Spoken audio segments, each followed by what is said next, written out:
ನಮಸ್ತೆ ಸ್ನೇಹಿತರೆ, ವಿಜಯ ನ್ಯೂಸ್ಗೆ ಸ್ವಾಗತ. ನಮ್ಮ ಪಕ್ಷದ ಅಭ್ಯರ್ಥಿಯಾಗಿ ಸ್ಪರ್ಧಿಸಿರ್ತಕ್ಕಂಥ ಸನ್ಮಾನ್ಯ ರಕ್ಷಾರಾಮರಿಗೆ ಸ್ವಾಗತವನ್ನು ವಹಿಸ್ತಾ ಇದ್ದೇನೆ. ಮತ್ತೊಬ್ಬ ಹಿರಿಯ ಮುಖಂಡರು, ವಿಧಾನ ಪರಿಷತ್ ಸದಸ್ಯರು, ಮಾಜಿ ಸಚಿವರಾದಂಥ ಸಿದ್ದರಾಮಯ್ಯ ಸ್ವಾಗತವನ್ನು ವಹಿಸ್ತಾ ಇದ್ದೇನೆ. ಈ ಕ್ಷೇತ್ರದ ಮಾಜಿ ಶಾಸಕರಾದಂಥ ಎಸ್ ಎಂ ಮುನಿಯಪ್ಪನವರು ಸ್ವಾಗತವನ್ನು ವಹಿಸ್ತಾ ಇದ್ದೀನಿ. ಮತ್ತೊಬ್ಬ ಮಾಜಿ ಶಾಸಕರು ಹಿರಿಯರಾದಂಥ ಬಚ್ಚೇಗೌಡರವರು ಸ್ವಾಗತವನ್ನು ವಹಿಸ್ತಾ ಇದ್ದೀನಿ. ಜಿಲ್ಲಾ ಕಾಂಗ್ರೆಸ್ನ ಮಾಜಿ ಅಧ್ಯಕ್ಷರು ಆದಂಥ ಐನಪ್ಪನವರು ಸ್ವಾಗತವನ್ನು ವಹಿಸ್ತಾ ಇದ್ದೀನಿ. ಮತ್ತೊಬ್ಬ ಶಾಸಕಿಯಾದಂಥ ಶ್ರೀಮತಿ ಅಂಶುಲ್ ಅವರಿಗೆ ಸ್ವಾಗತವನ್ನು ವಹಿಸ್ತಾ ಇದ್ದೀನಿ. ನಮ್ಮ ನಗರಸಭೆ ಹಿರಿಯ ಸದಸ್ಯರಾದ ಕಪಿಲ್ ಸಾರ್ ಸ್ವಾಗತವನ್ನು ವಹಿಸ್ತಾ ಇದ್ದೀನಿ. ಬ್ಲಾಕ್ ಅಧ್ಯಕ್ಷರಾದಂಥ ಜಯರಾಮ್ ಮತ್ತೆ ರಾಜೇಶ್ ಅವರಿಗೂ, ಬಿಲ್ಕುಲಿನ ನಿರ್ದೇಶಕರಾದಂಥ ಬಂಡಿ ವೆಂಕಟೇಶ್ ಅವರಿಗೂ, ಅಜಿತ್ ಪ್ರಸಾದ್ ಅವರಿಗೂ, ನಮ್ಮ ಕಿಸಾನ್ ಮೋರ್ಚಾ ಅಧ್ಯಕ್ಷರಾದಂಥ ರಾಮಕೃಷ್ಣಪ್ಪ ಅವರಿಗೂ, ಇಲ್ಲಿ ಬಂದಿರತಕ್ಕಂಥ ಎಲ್ಲ ನಮ್ಮ ಪಕ್ಷದ ನಗರಸಭೆ ಜಿಲ್ಲಾ ಪಂಚಾಯತ್ ತಾಲೂಕು ಪಂಚಾಯತಿನ ಅಧ್ಯಕ್ಷರು, ಸದಸ್ಯರು, ಮಾಜಿ ಸದಸ್ಯರು, ಎಲ್ಲ ಹಿರಿಯರು, ನಮ್ಮ ಪಕ್ಷದ ಮುಖಂಡರು ಹಾಜರಾಗಿದ್ದಾರೆ. ತಮ್ಮೆಲ್ಲರಿಗೂ ನಾನು ಸ್ವಾಗತವನ್ನು ಬಯಸ್ತಾ, ವಿಶೇಷವಾಗಿ ಪತ್ರಿಕಾಗೋಷ್ಠಿಗೆ ಆಗಮಿಸಿರ್ತಕ್ಕಂಥ ಎಲ್ಲ ನನ್ನ ಆತ್ಮೀಯ ಪತ್ರಿಕಾ ಮತ್ತು ಮಾಧ್ಯಮ ಸ್ನೇಹಿತರಿಗೂ ಸ್ವಾಗತವನ್ನು ಬಯಸ್ತಾ, ಈ ಒಂದು ಕಾರ್ಯಕ್ರಮವನ್ನು ನಡೆಸಿಕೊಡ್ಬೇಕೆಂದು ನಮ್ಮ ಸಚಿವರಿಗೆ ಮನವಿ ಮಾಡ್ತಾ ಇದ್ದೀವಿ.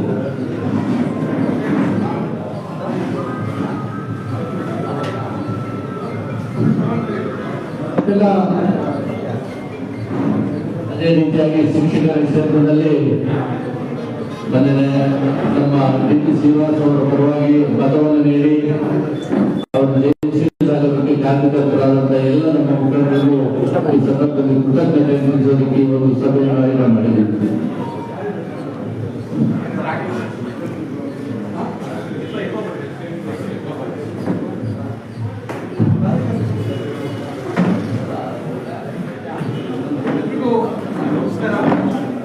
ಸರ್ ಮೈಕ್ ಇಟ್ಕೊಂಡ್ಬಿಡಿ ಸರ್, ಕೇಳಿಸ್ತಾರೆ ಎಲ್ಲ ಕೂತ್ಬಿಡಿ. ಅವರು ಮೈಕ್ ಬೇಡ ಆಗ್ತಾರೆ, ಎಕೋ ಆಗುತ್ತೆ ಅಂತ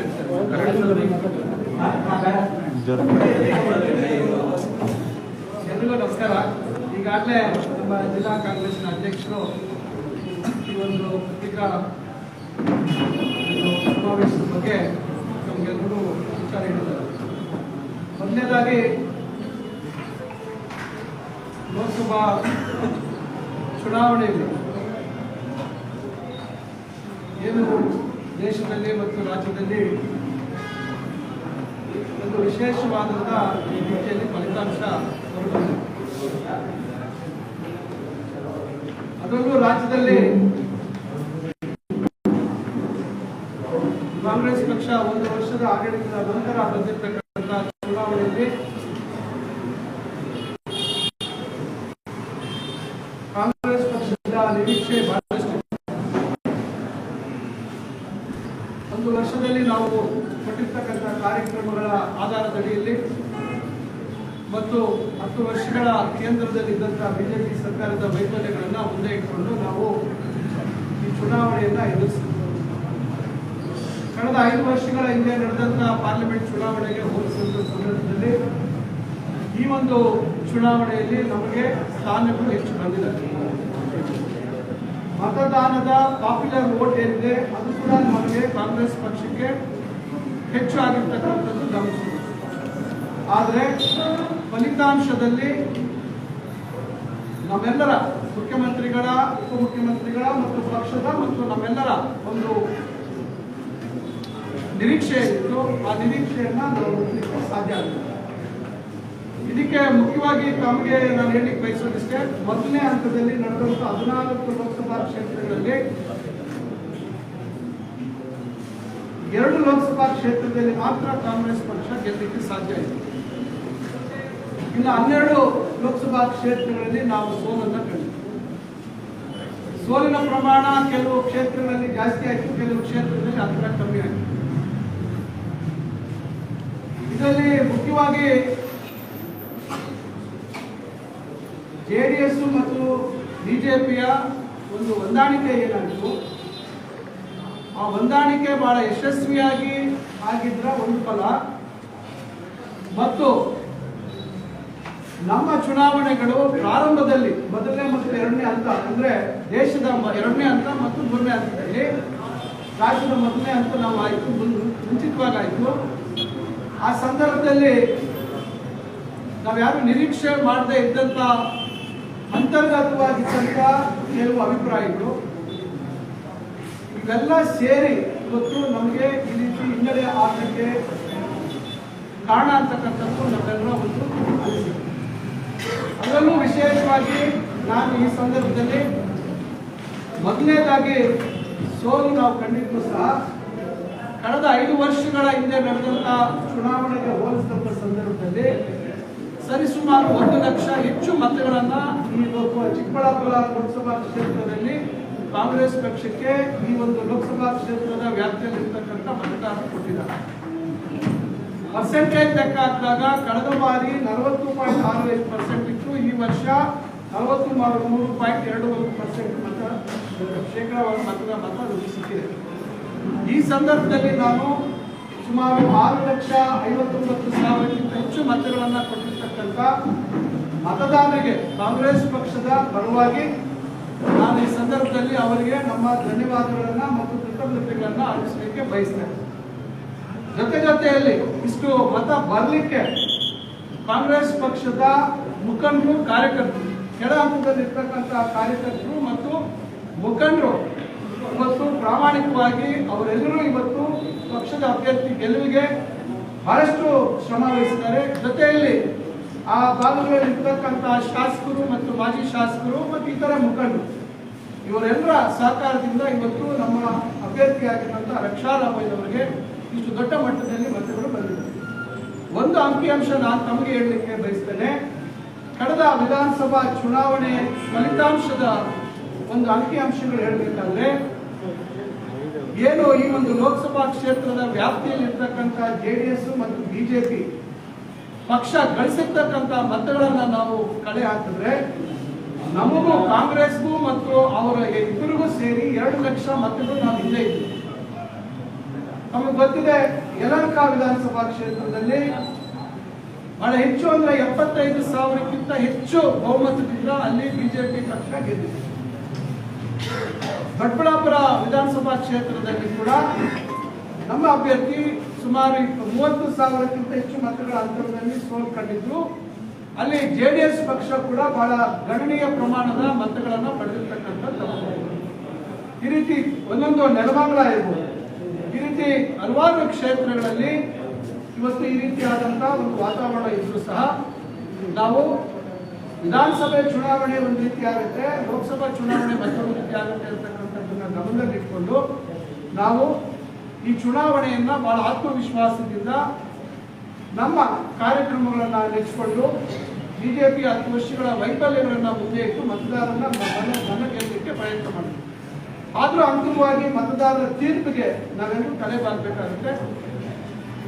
ಅವರ ತೀರ್ಪಿಗೆ ತಲೆಬಾಗಿ ಇವತ್ತು ಏನು ಇವತ್ತು ಈ ಭಾಗದಲ್ಲಿ ಲೋಕಸಭಾ ಸದಸ್ಯರಾಗಿ ಆಯ್ಕೆಯಾಗಿದ್ದಾರೆ ಡಾಕ್ಟರ್ ಸುಧಾಕರ್ ಅವರಿಗೆ ಈ ಸಂದರ್ಭದಲ್ಲಿ ನಾವು ಅಭಿನಂದನೆಗಳು ಕೂಡ ನಾನು ಒಬ್ಬ ಜಿಲ್ಲಾ ಮಂತ್ರಿಯಾಗಿ ಜಿಲ್ಲೆಯ ಅಭಿವೃದ್ಧಿ ಒಂದು ಹಿತದೃಷ್ಟಿ ಗಮನದಲ್ಲಿಟ್ಟುಕೊಂಡು ನಾವು ಅವರಿಗೆ ಅಭಿನಂದನೆಗಳು ಸಹ ಸಲ್ಲಿಸ್ತೇವೆ. ಆದ್ರೆ ಇವತ್ತು ಹಲವಾರು ವಿಷಯಗಳನ್ನ ಮುಂದೆ ಇಟ್ಕೊಂಡು ಹಲವಾರು ಸಮಸ್ಯೆಗಳನ್ನ ಮುಂದೆ ಇಟ್ಕೊಂಡು ನಾವು ಹೋರಾಟಗಳನ್ನ ಮಾಡಿದ್ದೇವೆ.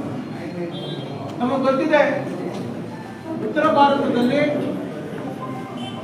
ಯಾವ ರೀತಿಯಾದಂತಹ ಫಲಿತಾಂಶ ಬಂತು ಅಂತಕ್ಕಂಥದ್ದು ತಮಗೆಲ್ಲರಿಗೂ ತಿಳಿದಿರ್ತಕ್ಕಂಥ ವಿಚಾರ.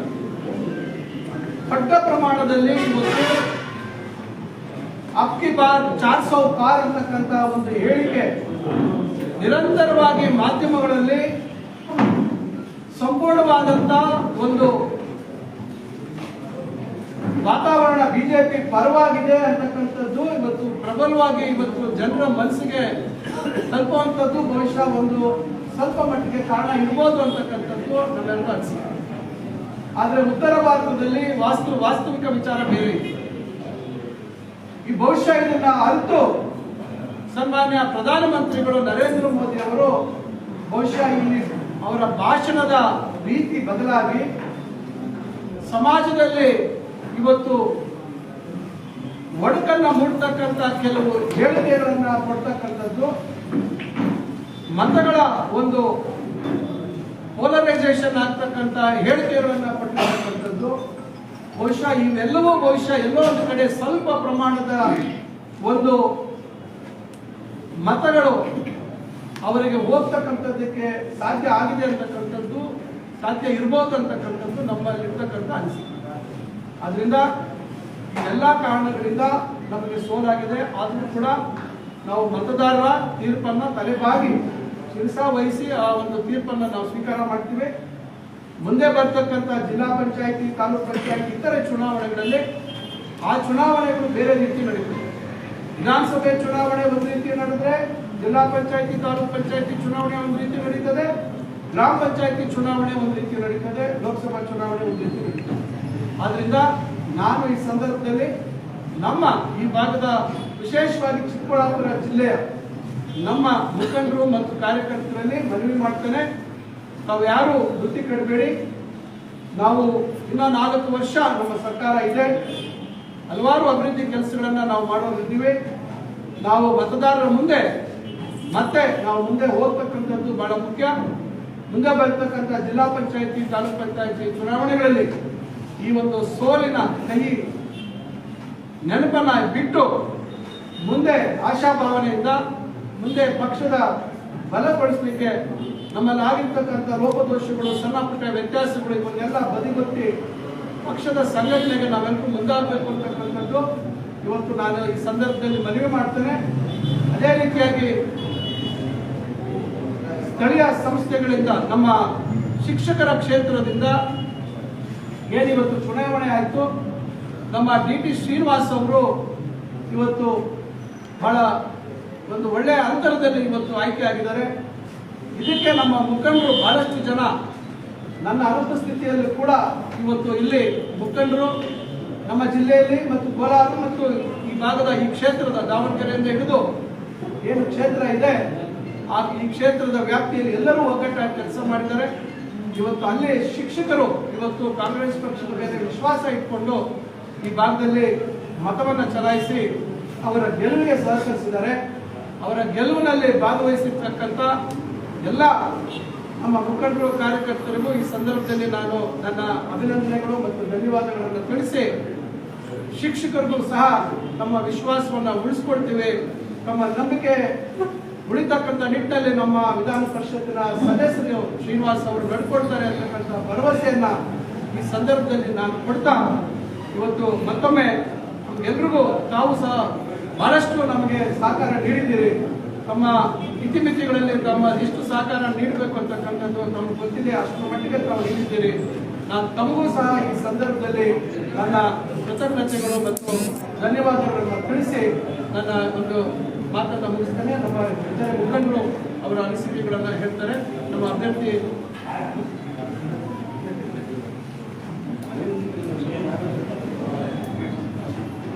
ನಮ್ಮ ರಕ್ಷಾರಾಮಯ್ಯ ಅವರು ಒಂದೆರಡು ಮಾತು ಮಾತಾಡ್ತಾರೆ.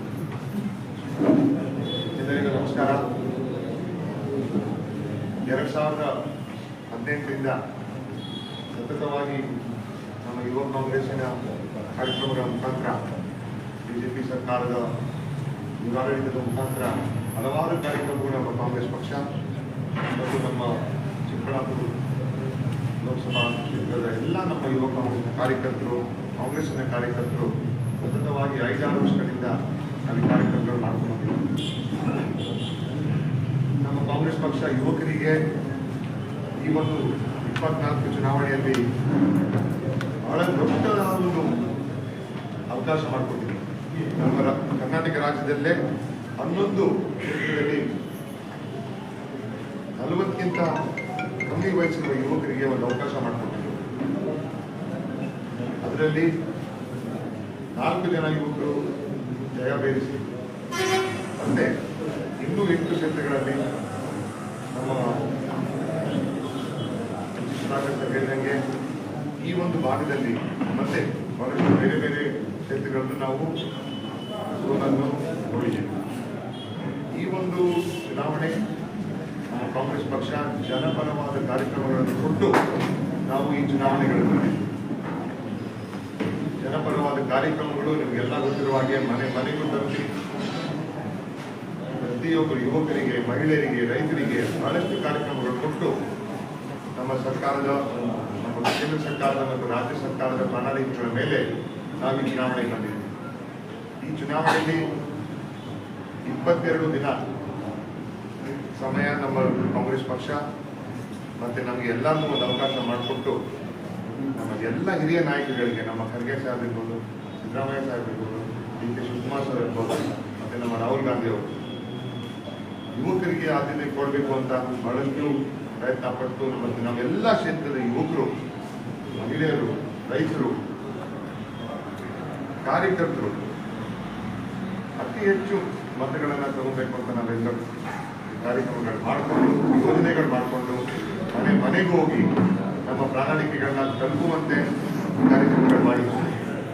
ಆದರೆ ನಾನಾ ಕಾರಣಗಳಿಂದ ಈ ಒಂದು ಚುನಾವಣೆಯಲ್ಲಿ ನಾವು ಡಾಕ್ಟರ್ ಕೆ. ಸುಧಾಕರ್ ಅವರಿಗೆ ಅಭಿನಂದನೆಗಳು ತಿಳಿಸ್ತಾ, ನಮ್ಮ ಲೋಕಸಭಾ ಚಿಕ್ಕಬಳ್ಳಾಪುರ ಲೋಕಸಭಾ ಕ್ಷೇತ್ರದಲ್ಲಿ ಅವರಿಗೆ 1,30,000 ಹೆಚ್ಚು ಮತಗಳು, 1,60,000 ಹೆಚ್ಚು ಅಂತರಗಳಿಂದ ಅವರು ಜಯಬೇರಿಸಿ ಚಿಕ್ಕಬಳ್ಳಾಪುರಿನ ಜನ ಅವರ ಆಸೆಗಳು, ಚಿಕ್ಕಬಳ್ಳಾಪುರ ಲೋಕಸಭಾ ಕ್ಷೇತ್ರದ ಜನ ಅವರ ಆಸೆಗಳನ್ನ ನೀವು ಈಡೇರಿಸ್ತೀರಿ.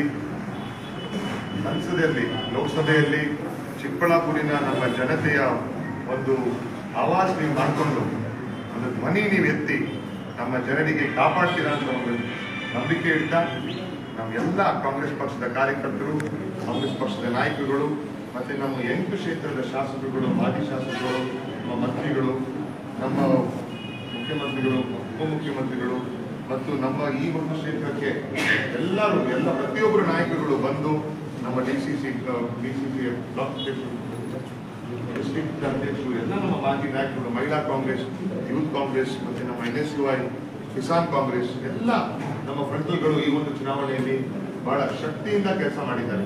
ಯಾಕಂದ್ರೆ 3% ಹೆಚ್ಚು ವೋಟ್ಗಳು ಬಂದಿದೆ. ನಾನಾ ಕಾರಣಗಳಿಂದ ಆ ವೋಟ್ನ ಕನ್ವರ್ಟ್ ಮಾಡೋಕ್ಕೆ ನಮ್ಮ ಕೈಲಿ ಆಗಿಲ್ಲ ಅಂತ ಎಲ್ಲೋ ಒಂದು ಕಡೆ ಅನಿಸುತ್ತೆ. ಆದರೆ ನಮ್ಮ ಕಾರ್ಯಕರ್ತರು, ನಮ್ಮ ಕಾಂಗ್ರೆಸ್ ಪಕ್ಷದ ಮತದಾರರು ನಮಗೆ ಆಶೀರ್ವಾದ ಕೊಟ್ಟಿದ್ದಾರೆ. ಬಹಳಷ್ಟು ಈ ಒಂದು 6,60,000 ಅಷ್ಟು ಮತಗಳನ್ನು ಕೊಟ್ಟು ಕಾಂಗ್ರೆಸ್ ಪಕ್ಷಕ್ಕೆ ನನಗೆ ಆಶೀರ್ವಾದ ಮಾಡಿದ್ದಾರೆ ಅಂತ ನಿಮಗೆಲ್ಲ ಧನ್ಯವಾದಗಳು ಹೇಳ್ತಾ, ನಮ್ಮ ಮಾಧ್ಯಮದ ಮಿತ್ರರಿಗೆ ನಿಮಗೆಲ್ಲ ನಮ್ಮ ಬಹಳಷ್ಟು ಈ ಕಾರ್ಯಕ್ರಮಗಳನ್ನ ನೀವೆಲ್ಲ ನಮಗೆ ಸಕಾಲ ಮಾಡಿದ್ದೀರಿ. ಇನ್ನು ಮುಂಬರುವ ದಿನಗಳಲ್ಲಿ ಚಿಕ್ಕಬಳ್ಳಾಪುರ ಎಲ್ಲ ನಮ್ಮ ಯುವಕರು, ಎಲ್ಲ ನಮ್ಮ ಮಹಿಳೆಯರು, ಎಲ್ಲ ನಮ್ಮ ರೈತರು ನಿಮ್ಮ ಪರವಾಗಿ ನಾವು ಇರ್ತೀವಿ. ಸತತವಾಗಿ ಯಾವುದೇ ರೀತಿ ಅನ್ಯಾಯಗಳು ನಾವು ಕೊಟ್ಟಿರೋ ಪ್ರಣಾಳಿಕೆಗಳನ್ನು ನಾವು ಖಂಡಿತ ಒಂದು ಪ್ರಯತ್ನ ಮಾಡ್ತೀವಿ. ಇಲ್ಲಿ ನಮ್ಮ ಮೂಲ ರಾಜಧಾನಿ ಇವೆಲ್ಲ ನಾವು ಮಾತಾಡ್ಕೊಂಡಿದ್ವು. 4 ವರ್ಷ ನಮ್ಮ ಶಾಸಕರಿದ್ದಾರೆ ಇಲ್ಲಿ, ನಮ್ಮ ಸರ್ಕಾರ ಇದೆ ಇಲ್ಲಿ, ನಿಮ್ಮ ಪರವಾಗಿ ನಾವೆಲ್ಲ ನಿಲ್ತೀವಿ. ನಿಮ್ಮೆಲ್ಲರ ಆಶೀರ್ವಾದಕ್ಕೆ ನಾವೆಲ್ಲ ಚಿರಋಣಿ ಆಗಿರ್ತೀವಿ ಅಂತ ಹೇಳಿ 2 ಮಾತನ್ನು ಮುಗಿಸ್ತೀವಿ. ಮತ್ತೆ ನಮ್ಮ ತಂದೆಯವರಾದ ಶ್ರೀ ನಮ್ಮ ಸೀತಾರಾಮರವರು ಮತ್ತೆ ನಮ್ಮ ಕುಟುಂಬದವರು ಎಲ್ಲರೂ ಅವರ ಆಶೀರ್ವಾದ, ಅವರ ಧನ್ಯವಾದ ನಿಮ್ಮ ಮುಖಾಂತರ ತಿಳಿಸ್ತೀವಿ.